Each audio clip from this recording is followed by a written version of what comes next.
All right, good morning, guys. Good to see everybody. Extremely excited. We started doing our research. Derek Panamsky did a tremendous job of researching the best candidates to come here and bring back a championship offense to LSU. And obviously, we leaned hard on Joe Brady, who we thought was instrumental in helping us win the championship, obviously. And these two young men came highly recommended. Jake Peetz is our offensive coordinator, quarterback coach, 10 years in the NFL. Tremendous job. I think that if Joe were to leave, he would have been calling plays at Carolina. His head coach had tremendous things to say about him. We did our research on him, and he's come in here, and he's been better than we thought he was going to be honest with you. His leadership skills, his organization, there's already a change in the office. He's talked to all the players. They're excited. He's talked to the players' parents. They're excited about him. So I think Jake is going to do a tremendous job. DJ Mangas was instrumental in our championship season. He worked hand in hand with Joe Brady. Went to Carolina. We missed him. He knows Joe's offense. He knows the Saints' passing game. He has already brought some fire to him and Jake, both of them brought some fire to our offense. They're excited about it. The receivers are excited. The quarterbacks are excited. Our whole offense is excited. And, our offensive line coming back and all the guys we got coming back, we feel that we have a tremendous offense. Very excited for these guys. Still looking for the best fit for a defensive coordinator. We still have 3 spots left on defense that we're going to fill. I'm looking to fill the defensive coordinator spot first. Then we have a safeties coach and our linebackers coach or D-line coach. It depends what the coordinator will coach himself. Any questions? Hey, Coach Joe Garland, Gillen Fox State here in New Orleans. You have 4 scholarship quarterbacks for this spring ball. The 3 guys that got the start this past fall, both they got some starts, but not a lot of experience. Which of these coaches, Peetz or Mangas, is going to be kind of the quarterback guru? Who's going to be in the room with these 4 guys, developing these guys, because all of them still need a lot of work going forward? Yeah, Jake's the quarterback coach. Yeah, Jake's the quarterback coach, and DJ's going to coach wide receivers with Mickey.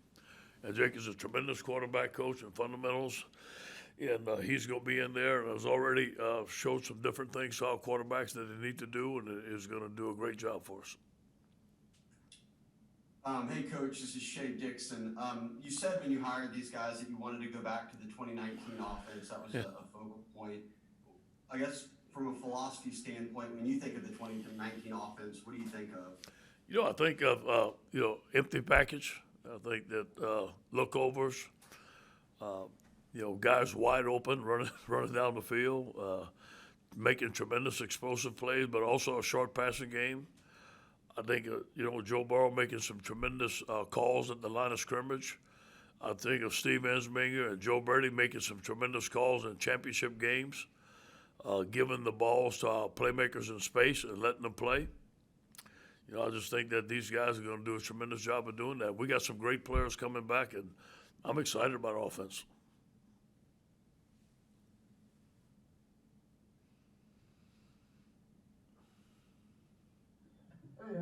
What led you to believe that there needed to be a change to be made on offense, and what in these 2 guys are what you'll bring and what you want the offense going forward? Yeah, first of all, I'm very appreciative of the job Steve Ensminger did. I love Steve. Played here, a great Tiger, a great friend of mine. He helped me out when I needed a change, the culture in that offensive room, and he did it. He brought tremendous leadership. Like I said, he was like John Wayne every day. But, he was getting older, and I knew it was time for him to retire. I could feel it. He was getting tired. He gets in the morning, office in the morning at 5, gets out at 10 o'clock, and it was just time. I just felt it. And I wanted to go back to the things that we were doing. But you know what? Steve was a pro-style coach, and he learned the spread under Joe. But obviously, you're not going to learn everything because that's not what you do. So I wanted to bring the guys that are experts in the spread offense, and I got both of them, and I'm so excited about it. Hey, Coach, you mentioned, I think, on the radio show a couple of days ago that Jake and DJ had already been talking to the players and just what has been your impression of the players' impression of both of those guys, and just kind of how those conversations have gone? Yeah, knowledge is power. Those guys have come in with tremendous knowledge, the tremendous love for the game. They're going to get to know these guys. Every guy that has met with them has come out with their eyes wide open. Coach, yeah, where to go?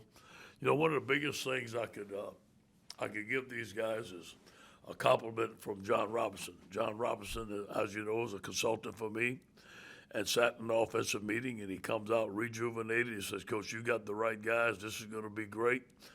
If John believes in it, I believe in it too.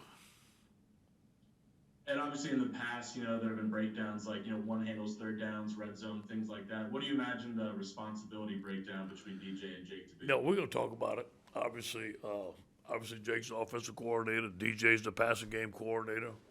We're going to see what's best. We haven't actually talked about that, but I do see them up in the box together, just like Steve and Joe were, and him helping Jake call the plays. We haven't discussed third down yet, how we're going to do it, red zone, how we're going to do it. But whatever's best between those two, whatever the best fit is what we're going to do. And these guys seem to be your first two choices on offense. Yeah. Obviously, you didn't get your guy on defense, but this is not unusual. Just talk about you didn't get maybe your first choice, but talk about how the coaching search goes. You often don't get your very first choice, and the fact that you got two of them is probably pretty good. Yeah. And you know what? Really, the priority for me was getting the right guys on offense, because that's not my specialty. And I knew that I could wait and get the right guys on defense, and I think we're going to get them. I know we're going to get them, and I have a good feeling who it's going to be. I just have to be patient and wait till the right time. But knowing that I can help on the defense, it gives me some security. Knowing that we can wait and get the right guys. We still got 3 spots open, but I feel good that it's going to be the right people. We've interviewed some outstanding guys. It just wasn't the right fit. Either wasn't the right fit for me or wasn't the right fit for them, maybe too far away from home or stuff like that. But we did go after the top guys that were available. But we do have a couple guys that I think that are special. I just have to wait till the right time. Ed, how was it important for you to, I guess, kind of go younger? Somebody in his late 30s, early 40s. Not saying old people ain't good. I'm old, but going younger to relate to the players and to understand modern offenses. Exactly. Younger knows the spread. I mean, those young guys know the spread. We weren't born in the spread. We weren't raised in the spread. So those guys were experts in the spread. They just happen to be young, but they're bright and they're very smart, innovative. They come from a different era. We were hard-nosed football coaches, basic football coaches, get after them. These guys, PowerPoints, organization, very smart. You go into an offensive meeting, you could be an IBM. I mean, this guy he's very smart, and it's just different. And they were raised in a different era, and I'm glad that we brought it to LSU. Coach, you mentioned that the guys really impressed you since they've been in the building and in the facility. What have they done that's or is there anything you can point to that's really demonstrated that, or really surprised you? I think the organization, the details in which they go about their business, looking at our tape and making corrections already, bringing in some new plays, new style, just a new voice, new energy, new thoughts. Change is good. And like I said, Steve Ensminger did a tremendous job. But I think we got as much as we can out of him. I know he's joined retirement. He's going to come back as an analyst. I think he'll be proud to say we're going all spread. We're going everything that we can with the spread offense. And you see the innovative offenses in the SEC. We want to be just like them. We were just like them. The offense scored a lot of points this year. But there's a lot of things that we can get better at. And first of all, the fundamentals, the effort, the coaching. But we got a lot of good players coming back, a lot of great coaches coming back. I can't wait to get on the field with them. Hey, Coach, now that the season is over, reflecting back on the use of the running backs and the running back rotation and everything, I just want to get your kind of thoughts on that and how you go moving forward. It seemed like sometimes, like Tyrion Davis-Price would have 3 big runs, you score a touchdown, and then he goes out of the game and like a Yeah, we got to talk about that. I want to talk about that with Jake. I want to see his philosophy. We want to keep everybody happy in the running back room. Obviously, it's hard to do. And LSU historically has had 2 or 3 backs and let them play. I was here with Frank Wilson. He let those guys play. But I want to talk to Jake, and we're going to come up with a plan between me, Jake, and Kevin. Hey, good morning, Ed. You talked about the fit, and I think we can all understand what that means. But when you're doing these job interviews, specifically on the defensive side now, how involved do you want them to get? Are you talking, because I heard on the radio show you talked about 4-3, 3-4, doesn't really matter. Yeah. Because you play a lot of nickel and stuff. Is there something that you feel this is what fits me? Yeah. And clearly this Yeah. doesn't? Or is it a player personnel issue? Yeah, well, first of all, when I look at a candidate, I want to see how the players are going to feel. Number one, is he going to be able to connect to our players? I think that's one of the most important things as a coach, and I want to protect our players, and I want a coach that's going to love them, but is also going to get them better. And when that coach gets up in front of our offense and defense, is he going to have a presence? Is he going to command that they listen to him and get better? So I think that's the number one thing I look for. Number 2 is fundamentals. I want a fundamental coach, man. I'm a fundamental guy. Whether it's a 4-3 or 3-4, myself personally, I think you have to have both.